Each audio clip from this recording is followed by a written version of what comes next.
دب کر رہنے کی نفسیات اسلام کی ہے ہی نہیں۔ اس لیے دنیا کے لیے سب سے بڑا چیلنج تہذیبی سطح پر، میں اکثر یہ بات عرض کرتا ہوں، کوئی دوسری نہ تہذیب ہے اور نہ ہی دوسرا کوئی مذہب ہے۔ مغربی تہذیب، مغربی فکر و فلسفہ، مغربی سیکولرزم، اس کے سامنے یعنی ظاہر ایک پورا نظام ہے جس کو آپ معاشی طور پر کیپٹلزم کہتے ہیں اور اعتقادی طور پر سیکولرزم کہتے ہیں۔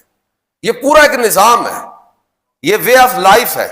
اس پورے نظام کے خلاف بطور نظام کے اگر کوئی تہذیب، کوئی دین کھڑا ہے تو وہ صرف اور صرف اسلام ہے۔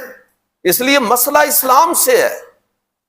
باتیں نکل جاتی ہیں ان کی زبان سے کہ یہ بھی امریکن کروسیڈ جو ابھی میں نے شروع میں حوالہ دیا ہے کہ یہ صلیبی جنگیں سلطان صلاح الدین ایوبی رحمۃ اللہ تعالی علیہ کے ساتھ ختم نہیں ہوئی، بلکہ یہ قومیں وہ کرودھ جو ہے وہ آج بھی اپنے دل کے اندر مسلمانوں کے لیے اسی طرح رکھتی ہیں۔